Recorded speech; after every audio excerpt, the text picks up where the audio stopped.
Hi, welcome to Kick-Ass Witch, putting the K in magic.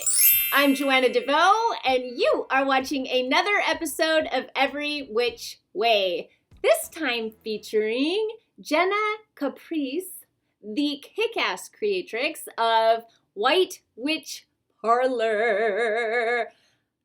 If you don't watch her on YouTube, if this is the first time you're seeing Jenna, you may have shopped actually her Etsy shop, WiTCH Parlour. It's pretty popular, but you might not know that she also has a YouTube channel by the same name it's gaining ground fast. And you're gonna see why. When you watch this interview, you're gonna feel high when it's over. I know you're going to, because I definitely did when I got done talking to Jenna. She is so full of it in the very best way. Just love and energy and excitement and charisma. This is such a fun interview. You're going to love this. So I'm just going to let you watch and see for yourself. Enjoy. Here she is, the White Witch of WiTCH Parlour. Hi, Jenna. Welcome to Every Which Way. Hello. Thank you so much for having me and having me as my first interview here. Yay. I'm really honored and excited and a little nervous. Oh, you'll be fine. I love your videos. I knew you first from Etsy, and then I didn't make the connection. Oh, really? Yeah, I was like, oh, she's cool. And then it took me a second to be like, oh, that's the same person. Oh, thank you. Yeah, I have some people that kind of find me on YouTube, and then they find my Etsy shop, or they find my website, and then they discover my videos like 2-3 months later. They're like, oh my God, I didn't know you had all these videos. And I'm like, well, I don't have that many yet, but I'm always trying to get them out at least once a month. It's a lot of work doing videos. Mm-hmm. Yeah, when did you start? Fun. How long have you been making them? I want to say, I think I put my first video out about 1 year ago. Maybe longer. I'm not sure. I'd have to look back on the videos, but I started doing them, and then I got more comfortable on the camera and talking and kind of just going off spiritual conversations to myself, really. Mm-hmm. and then I started getting good feedback, and I started getting more thumbs up than thumbs downs, and so I thought, hey, I think I have something going here. So, yeah. And then people start asking please make more, and I still get emails and comments all the time, and I really want to make that a weekly thing, and I've tried to do that, but just with making more magical goodies and running the website and shipping orders, it's kind of hard to make that a weekly goal, but I will in the future definitely try. So yeah, my mind just went ping in a million different directions because I want to ask you about a lot of different things you just said. Let's hang with the video thing for a second. Yeah. So you kind of hit the ground running, really. I mean, you seem very confident in your videos, and the content is really valuable. Have you had a channel before, or this is your first channel? I did not have a channel before, but I did kind of do stuff on camera, and I used to work in film, so I kind of know, the whole, find the light, and, yes. Don't stutter, don't say too much. So I try to not say I pause, or I say and so on, or, I find other words to say because sounds kind of repetitive. Yeah. So I say so a lot. So. But yeah, I haven't done videos before for my own personal channel or anything like that. Yeah. I just used to work behind the camera, so I got a little bit of insight. Oh, yeah, that is a different... I was an actress, but saying someone else's line, not a famous one, saying someone else's lines, it was different than getting on and just being yourself. And I'm a ummer. I'm such a ummer. It's toned down over the years, but... Yeah.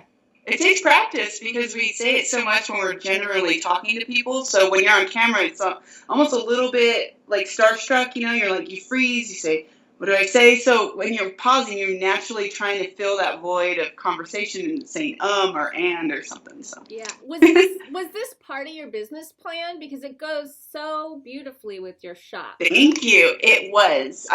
Originally I started out making my products and vending with them, and I used to go to all these little vendor fairs and markets and farmers markets, and I was vending with them, and my goal was to do that for a year so that I could get the feedback, hear what people had to say, see what was popular, see what people wanted, what they didn't want, and then from there go online. And that's exactly what happened. I vended for about a year. I stopped vending. I kind of ceased the vending and started going more online and focusing more energy on that. And then from that, I literally just kind of moved it all online and just kind of hoped and prayed that I'd make enough to keep it floating. And I did. And it was actually a lot better for me because now I had more time to make more items and spend more time like focusing on my own spiritual growth rather than trying to wake up early and setting up a little booth and a table and doing all that. So because that's a lot of work too, and it's fun meeting people, talking to people in person, but it takes a lot out of you at the end of the day. And I was noticing after each week I was kind of like spiritually drained because I was like giving all my energy to everyone else that I was meeting. So I wanted to kind of put that back into my product. So I made the merge and I just kind of jumped in literally. And then my other plan was within 6 months to start making videos. And that's what I kind of did. Girl, you have a lot of vision. Thank you. I do BizWitch calls and you don't need one. I mean, you are, wow. That takes a lot of strength, I think, to say, okay, I'm going to do this for a year. I'm going to test these products. And that's one of the questions I wanted to ask you, because it looks like, if the Etsy date is right, you started your shop in 2013. And yes, you have a lot of competition, and you're sort of just blowing them out of their water. I'm like, she's doing something I right. opened the actual shop on Etsy, I think in like June or July, but I didn't actually start listing stuff until October of 2013. And then I think November is when I had a full like little inventory of I think 40 or 50 items. Mm-hmm. So I kind of started with a full 50 item inventory around November. It was August 2013.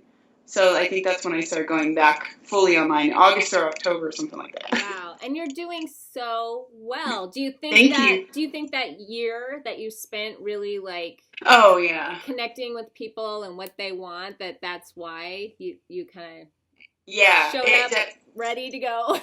It definitely gave me the confidence and it gave me the courage to do it. But I also, I think the most part of it was that I had trust, and I always have trust. Like, I just jump in, and at first, I have that fear about me, and that's why I talk a lot of my videos about fear, because fear is the only thing that ever holds most people back. Like, it holds me back from doing things. Like, I wanted my hair red forever, and I had black hair for the longest time, and it's really hard to get black out of your hair. And one day I just said, no, I need to do it. And I literally, let go of fear and started stripping the color out. But I do that with my business too. I have to let go of fear and just jump in. So when I was making the merge, it was all about trust and faith and just saying I could do this and believing that it'll all pan out. And it does. Like, every time you believe, it works. But if you have fear and it's holding you back, you're never going to achieve what you're looking for. So. What sign are you? Huh? What sign are you? I'm an Aquarius. You are? I would think you have some fire going on in your chart somewhere. I have a lot of that like passion drive in me. I want to pick up fire dancing, actually. Oh, that's cool. You should check out April Shaley. She's a witch. She's a belly dancer. I don't think she. Oh, I love belly dancing. Yeah, I want to incorporate both. I want to do both. I will eventually. Well, how are you going to manage that? Because that's another question. Like, what does it take? I can see. I have the world's stupidest Etsy favorites list because I've been saving my favorites for like years, and it's so long. But that's what makes you, though, because I have stuff on there too that I look at and I'm like, really, I like that, but I still like it. Somewhere in me, I still like it. Yeah, I feel like I can't buy it all, so I'll just curate it to entertain myself, and that's kind of my Pinterest. But so I'm very well aware of kind of what people that do what you do are doing, and you really are killing it. I mean, you've made so many sales since you started, and I'm just thinking, how do you manage that? Because they're handmade items. What are you doing? Are you like never sleeping? How do you No. It's all time management and balance. I used to have a business before, and it was kind of like oddity shop, and when I had that business, I was kind of more low vibrational at the time, and I would work until 2, 3 in the morning. And, when you start creating something, you don't want to stop. You want to stop when it's done. So it's kind of like your little baby. You're taking care of it all the way through the end. So I would work until 2, 3 in the morning, or I'd start photographing stuff at midnight to list online and go to bed at like 4 sometimes. And it was terrible because I was not waking up early. I was not waking up with the sun at all. I was exhausted all the time, and I was getting grumpy.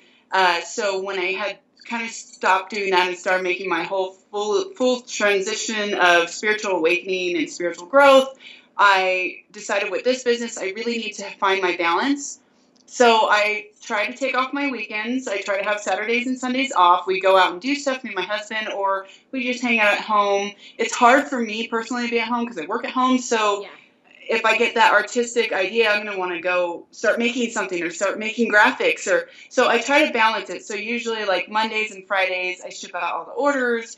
Tuesdays, Wednesdays, and Thursdays are usually my days to create stuff. So I spend a lot of, like, usually about 8 to 10 hours a day, like, making something. Sometimes on Thursdays, I do a lot of graphics work, so I'll sit on the computer most of the day making all the graphics for my new stuff. And then that's my pattern, and I just kind of do that. And then in the evenings, I try to go to, like, a yoga class or a gym to get, you know, some kind of workout, blood flowing through my system, take our dogs for a walk. So we try to stay really active, too. And then the weekends we have that as well. So it's a balance, and I do wake up with the sun. I wake up fairly early, like between 6:30 and 7 every day. Naturally, I don't ever set an alarm unless I have to be somewhere. Mm-hmm. And I just train myself, and it's just a pattern, and it's like this repetition. And when I get out of that pattern, I feel a little like messed up, and I need some grounding, and I need a day to just kind of recover and recuperate. So. Yeah, you totally just demonstrated something I teach to people all the time. Oh, really? Yeah, it's the structure of freedom. Because when you have rituals and structure in place, especially if you run your own business, it sounds like a lot when you just do what you just did. When you try to explain it, it sounds like, and then I do this, and then I do that. But really, it sets you free because you start going on autopilot, and if you're working from home, it's just... That structure is so good. You don't want to spend 3 days in your pajamas with a bun on top of your head, like staring. And I won't lie, I have those days though. Like usually today on Thursdays, I usually have not my pajamas, but you know, no makeup, hair in a bun, and working on the computer all day. That's my kind of like chill day, but getting a lot of stuff done. Yeah. I want to be comfortable though if I'm going to be sitting at the computer all day. Yeah. No, it's not about the bun. It's just about needing a structure to keep your business running, you know? Oh, definitely. If working from home, it's too easy to get lazy, wake up late, get a few things done. And the thing for me is I don't feel satisfied with doing just a few things. So I have like a mental checklist usually, or I have a million papers around my house of all these lists of things I want to make or things I need to make, or, you know, my checklist of things that need to get done. So the problem with me making the physical checklist, if I don't meet all the requirements on it, I kind of feel like I didn't accomplish enough that day. So that's like something personally that I'm trying to like get over. Mm-hmm. So I'm usually making more mental checklists. Like, well, here's a few things I need to do today. And if I can do 2 or 3 things, 2 or 3 big things, then I'm satisfied with that. And then I can kind of have a peaceful, restful evening. Yeah. And I try to always end by 6 o'clock. Oh, that's good. That's good. And, you know, I'm realizing we haven't even told people what your shop it is. Let's tell them about the White Witch Parlour. Like, what is it? So my little motto is bringing magic to the mundane, and I really like making like candles and potions and salts and incense, all these things that make my hands really, really messy. And I love that though, because it's part of the creation. And so basically I charge pretty much everything with crystals and magic and good energy, kind of Reiki healing to certain oils and incense and things like that. And the candles take a really long time to make, and I'm usually out of stock of them. They're hard to keep in stock, and then, you know, it's hard. It takes about 2 days to just make like a good batch of them. Yeah. So it's hard with the candles. I really enjoy making them, but I also like making the oils, and then, you know, I can kind of keep my shelves stocked a little bit easier with that. So that's another thing I'm trying to work on, is getting the candles more readily available. Yeah, you know, I love your video. You did a tutorial on making incense. Oh, the cone incense? I haven't tried it yet, but I'm going to. I had people send me a picture on their Instagram saying that, oh, it worked, and I didn't need mako powder or mako powder. I'm so excited to try it. Yeah, you just used water and herbs, right? Yeah, it works. I've tried it so many times. I've tried it with the other powders that people used to suggest, but it was hard to find those things, and often they were kind of pricey, and I'm like, oh, is this even necessary? And then I tried it without it. I did not need it. Mm-hmm. And I felt like it was more pure. It was like full herbs or herbs. The debate with my friends, I'm like, is it herbs or herbs? Because in the UK it's herbs, and in America it's supposed to be herbs, like our. Yes. Yeah, or getting the names of the Sabbats right starts getting like that too, and I just say it how you say it. Is I know. I'm like, it's part of your personality because sometimes you can say, "Oh, it's my accent." Right, I'm a California girl. I know, it's my Southern California accent, which you have, and I've been told I have too. Totally, yeah, totally, man. Dude. So when did you get into magic? Was your business like an extension of that, or did they kind of happen at the same time for you? I would say it's an extension. I've always kind of been, so I don't even know the word. It's been a part of me though. It's like, it's always been in me. I've always been fascinated with it. And my mom grew up with a really strict kind of Catholic background. And I think I mentioned this in a video before, but so whenever certain, books that I'd find at a bookstore or something that had this magical witchiness to it, she'd kind of say, no, I don't want that in my house. It's bad luck. It's bad juju, or, things like that. So it's funny to me though, because the Catholic religion has a lot of like magic going on in it. So They're like blessing the candles, praying to the saints. I'm like, Mom, it's all the same stuff. It's the same exact stuff. It's just the witch word has gotten such a bad rap, So I'm trying to make it better as well. Trying to say, no, witch is not a bad word. It's just someone who's connected to Earth, uses Earth and Mother Nature and our natural energy to heal the people around us and ourselves. Like, we don't need medication, which, by the way, I take like zero. I don't even take pills for like headaches. I banish those from my life. Like, if I need to sleep, if I have a headache or anything like that, it's usually just I'm working too much, I need water, or I haven't rested enough, Yep. So I just listen to my body more. I'm like, what do I need? I don't need pills. I feel that. Yeah. Yeah. Do you feel that the energy that you're putting into the things that you make, that it's traveling wherever, to Japan, I do. wherever it goes, you feel like, woo, little pieces of Jenna are going. I do. I was just thinking that the other night too. I thought, wow, I have a little bit of me all around the world now, and like I feel like I've helped a little bit of people here and there. I mean, I've probably helped more than I'd like to say, but that's like an ego thing. I don't want to be like, oh, I'm helping all these people. But I get a lot of emails that really, truly, completely touch my heart when they're like, man, my life has completely changed. And, even if they don't believe in the metaphysical aspect, they're still getting an oil that smells good or a soap that smells good or a candle. So they're still getting something that's physical, but there's an energy to it that in their mind already, it's like the placebo effect. They already got it with a good mindset, so they're already going to think well of it, and it's going to bring them some kind of good energy because they're putting that into it too. Yeah. So it's kind of like I'm at least inspiring them. If they're not fully like, oh, it's completely helped me change my life, they're like, it's definitely done something, I just don't know what. Yeah.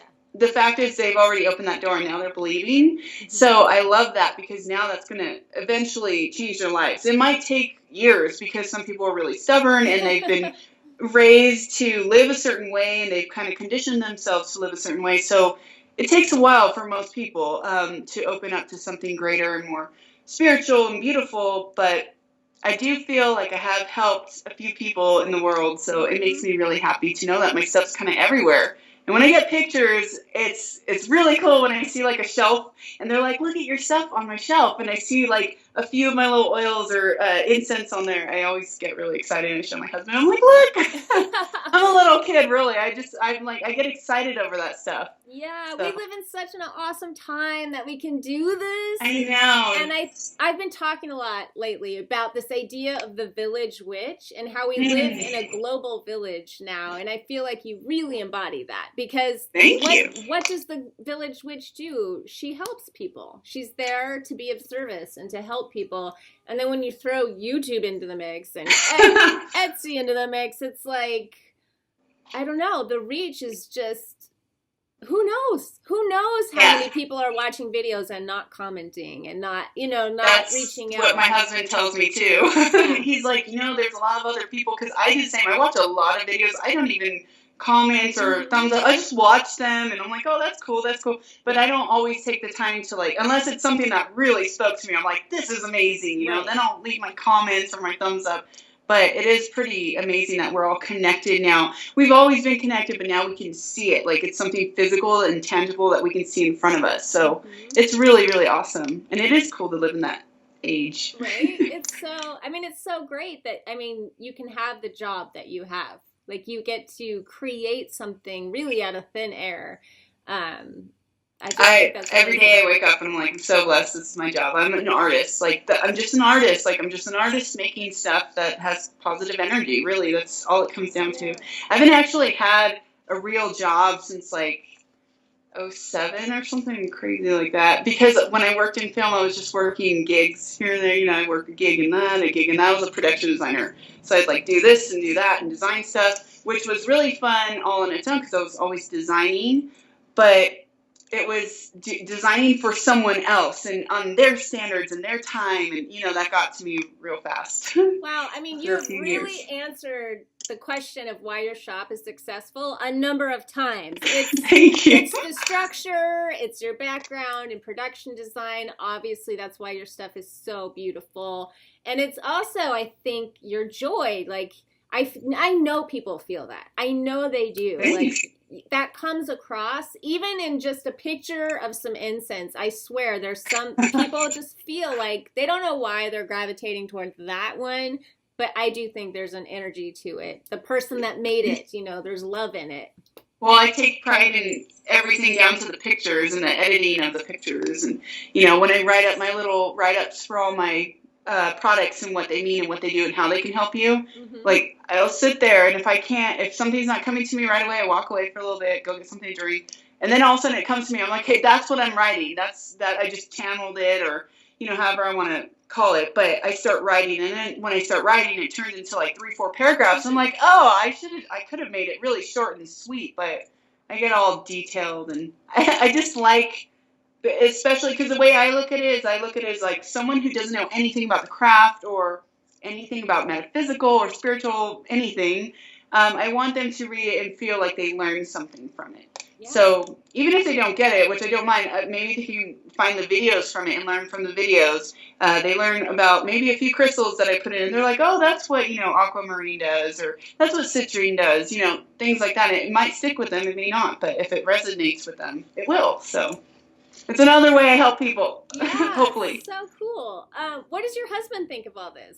Oh, he loves it. He calls me his little witch. No, he absolutely loves it. And really, he kind of introduced me more to crystals about when we got together, like over 7 years ago. He had always been kind of fascinated with the fact that kings and queens used to wear all the crystals in the jewelry, and they always had like emerald stones and things like that. So he had gotten into it, and he had a few books, I think, and he had like metaphysical books. And I was like, ooh, this is amazing, because I knew about crystals, but I don't think it really like called to me until my early 20s. So then I was like, oh, this is really cool. Oh, amethyst does this, and oh, that's what I want. I want to be more spiritually open. And, you know, so I started getting way more into crystals. I started buying crystals. And what's funny is when I was little, my dad had studied to be a geologist, and he had a few rocks around, and he had those like pickaxe hammers, and me and my sister used to break them and kind of study the inside of the rocks and all that stuff. So I've always been into rocks and fascinated with them. I had, I think, some jewelry when I was like 12 or something. It had like little stones on it. I thought it was so pretty, but I didn't really understand the metaphysical aspect of them until my early 20s. So my husband kind of, he introduced me to kind of more the spiritual side of crystals and what they do for us, and not the fact that they're just pretty. Oh, that's interesting. I love that. I've never heard that before. I like that his attraction to it was that royalty, wore it. Because my favorite stone is lapis lazuli. Oh, yes. And I always think about like the Egyptians used that so often, and why? Because they were so into all of these spiritual things that we think, we don't know for sure, but seemingly, and astrology and things like that. So I feel like there's some sort of ancient energy connection. Yeah. It's beautiful. Like anything, when you look back at history, they always use things from Earth. I'm all holding a rose quartz. But yeah, you use things from Earth, and it helps you. It helps you in so many different ways. But I have to credit my husband. He's in the other room hiding. But yeah, he definitely kind of woke me up to more going deeper into the crystals stuff. I love it. You said something about Earth too, and that's like my main thing when like my family will be like, you don't really think that there's like a special power in that rock, do you? And I'm like, just look at this. Like, it came out of the earth. Like, that's enough. It's just cool. Like, look. It's like a universe all on its own. Yeah, it's just cool. It's just neat. I mean, even if you don't appreciate the metaphysical properties, it's amazing that something this gorgeous is like coming out of our planet. I just think it's crazy. It is amazing. If you've ever looked at pictures of like the cosmos and the universe, they're amazing. They blow your mind and they make you feel like all your little problems are very little, which is a really good thing if you're ever feeling down and out. Just look at pictures of the cosmos and the universe and you're like, life's not so bad after all. I'm just like a little ant on Earth doing my thing. They're way back there. But I have like, crystals, and if you look at them closely and they do look like pictures of the cosmos and pictures of the universe. And when you just stare at them, they just resemble so many of those pictures. You're like, it is another universe in a rock. To us, it's a rock, but it's another universe within our universe. Absolutely. So then you can get all technical and scientific, which I like. I feel like that about people's eyeballs, too, when you look all the time. Eyes. Yeah, it's like there's a whole universe in there. The that's microcosm. What my husband actually does. He stares at my eyes and he goes, sorry, I just want to look in the universe for a second. The Jenna universe. What is in there? I don't know. There's a lot of stuff in here.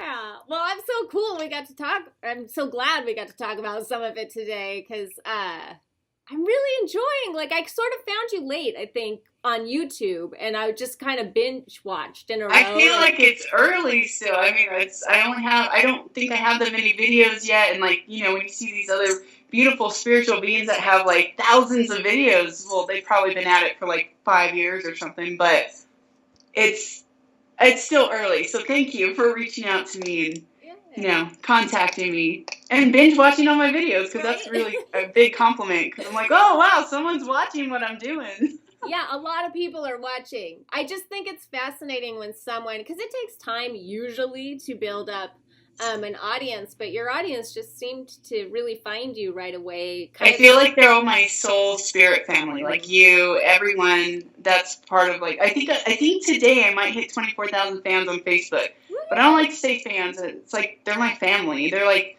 my family that doesn't live with me, that doesn't live near me, but that lives all around me everywhere. So yeah, you're on really a special beautiful track. I really genuinely think it's just a joy thing. I just think you're having fun and people can feel it, And when I'm not, when I feel like I'm overloading myself with work and trying to keep up with orders or something, I literally just disconnect. I get off my phone, and I've had people say, like, on Instagram, they're like, I hope you're okay, because it's been like 3 or 4 days they haven't seen me post anything, but I don't like being on my phone all the time, and honestly, I don't have my phone on me all the time at all. It's like somewhere in my house, the volume's off half the time. Friends will text me, and they're like, did you get my text? And like a day later, I'm like, I'm sorry, I didn't even see it till today. I had my phone off, or I had the sound off, and I don't really go on it too much. So I try to disconnect and go get grounded somewhere, because I don't want what I love doing to become a job. You know what I mean? Like, I don't want it to become that.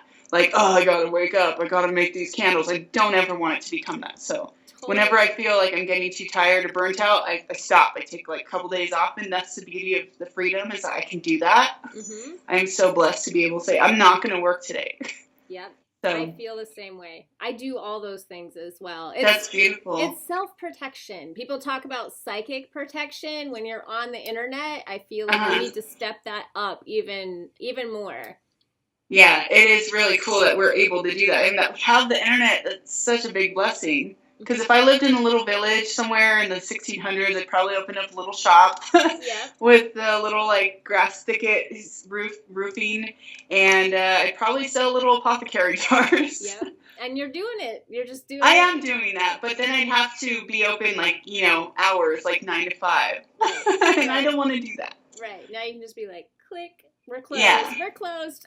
Yeah, exactly. Like, I'm really excited. I'm actually going to Connecticut, Massachusetts, and New York for October, the week of, like, Salem. Ooh. And I was telling my husband the other day, I'm so lucky and fortunate. I don't need to put in a request to be off that week. I don't need to, say, oh, Mr. Boster, can I please have this week off? I don't have to do that. I'm just going to go. I'm just going to take the week off and enjoy nature out there and the scenery and all these fun things that I'm so blessed to do and I'm so excited to do. I love the East Coast, like the Upper East Coast, New England. We're trying to move over there in the next year or two. So. Oh, I just have ambitions to visit Salem. I don't know about moving, but I at least want to see it. It sounds really gorgeous. You would absolutely love it. Like, there's such an old, like, energy there. It's just this old energy. But we love antiques, me and my husband, so we're really drawn to that. We like driving and seeing old foundations on the side of the road. Like, that's really cool to us. Yeah. There's history there, so. Yeah. I think you just inspired a lot of, like, new biz witches. I feel like, Yay! I mean, this turned out to be, like, how to have a business and kick ass at the same time and love it. You have to love it, because if you don't, it's not going to work. It's not going to prosper because the love's not there, and that's what makes things flourish. So yeah, and I love that in the context of self-care, of disconnecting and taking care of yourself. And also, too, people will ask me, like, you're so positive. How come you're always so positive? I'm like, well, I don't show up and make a video when I'm, like, exactly. pissed off because my cat pooped on the floor. I'm not, like, like, hey, everybody, Yeah, that's actually, like, one important thing. When I started my Facebook page, I made, like, a promise to myself. I said, I'm never going to post anything that's negative. So there's a lot of negativity in the news and all that stuff. And I've seen other, witchy blogs and posts. They start posting like, oh, this happened today, or this, like negative stuff, or they start bashing someone else, or they share their anger on their, like, Facebook posts, like, oh, my car broke down and this and that. And I'm like, why are you telling the world? You're feeding more energy into it instead of just being silent about it, letting it pass, and then be like, oh, anyways, I had a great day today, So I try to keep all my posts really positive, and I think that's also something that helped my little world, my magical world, flourish so much, because I didn't share, like, oh, I'm not feeling well today. I was very much like, only, like you said, only on the happy moments you capture those. Just like we don't take pictures of people crying, we take pictures of people smiling and happy. Yes. So you want to remember the happy stuff. And I'm not saying we don't have our down days or our depressing days or days where we just want to freaking cry. Like, you have those days, and that's good, because that's part of being human and living in our existence.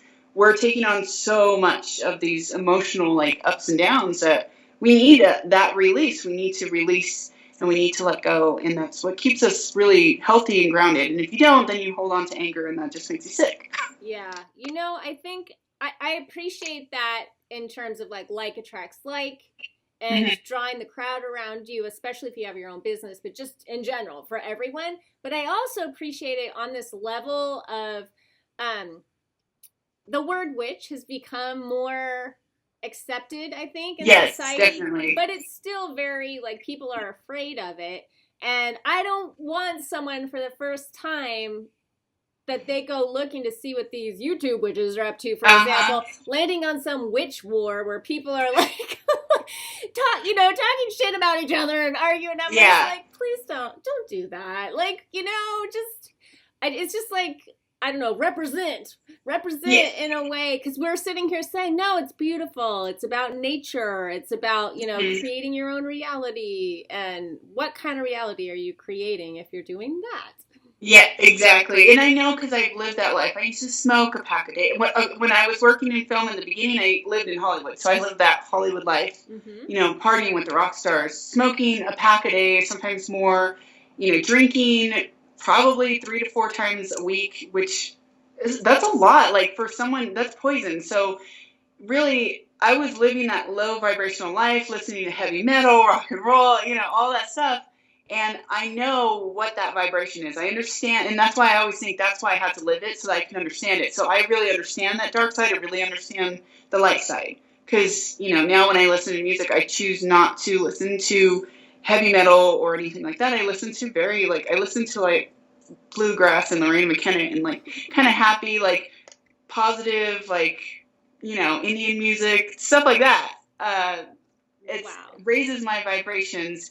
When I hang out with people who listen to more metal and I hang out with them for a day, I can feel that the next day. I feel like my energy depleted a little bit. Like, I'm a little more lower vibration. Like, I'm kind of seeing things in a more negative light. I'm so aware of that stuff now that I'm very careful with it. But I appreciate it and I understand both sides. So it's a balance too. We have so much in common. We're gonna have to talk. We're gonna talk behind the scenes. I lived in Hollywood forever. Really? Yeah, you were saying because you're in LA. Oh, yep. Yeah. So we have a lot in common. Very interesting. That's so cool. Kindred spirits. Kindred spirits. Yeah, maybe so. Well, now you're moving. I was like, hey, we kind of live near each other. And you're like, actually, I'm moving to the other side of the country. But I'm still out here for now. So nice. We'll have to have tea. Yes, definitely. The way I like to end these things is and you've already given a lot of good tips along these lines, but I always like to ask people, what's your one tip? It could be magical or otherwise for creating the kick-ass life of your dreams. It would just be to smile, breathe, and love. That's literally the only 3 things that you need. It's like, I even made a post about it recently. Oh, that's a good t-shirt. Smile, breathe, love. Because that's all it is. If you boil it down to anything, if you smile and stop frowning, and if you breathe, because most people don't breathe, it causes anxiety, stress, and all that stuff. You've got to focus on breathing, being aware of your breath, and then loving, because that's like the purest thing. Yeah. And that's what I've experienced and, taken note of anyways. Totally. And that's just not a bunch of hippie woo-woo, because it's actually been proven that a genuine smile, like when your eyes smile and your mouth smile, it literally changes your state of being. It changes your definitely. mood. And then obviously breath work. There's been tons of research done on that. So. And smiling can be really, really hard. It can be really hard. But if you fake it until you make it, you just smile through the pain, it'll go away. Like, it'll pass. Nothing is permanent. So you're like, oh, this, smile, just smile. Even if it's a nervous smile, just smile until you're good again. And you'll get there. This too shall pass. Huh? This too shall pass. Yes, exactly. Great saying. Well, thank you so much for doing this. Thank you so much. Awesome. Much love. Peace. Thank you. Thank you so much for contacting me and doing this little interview. I look forward to watching it again later.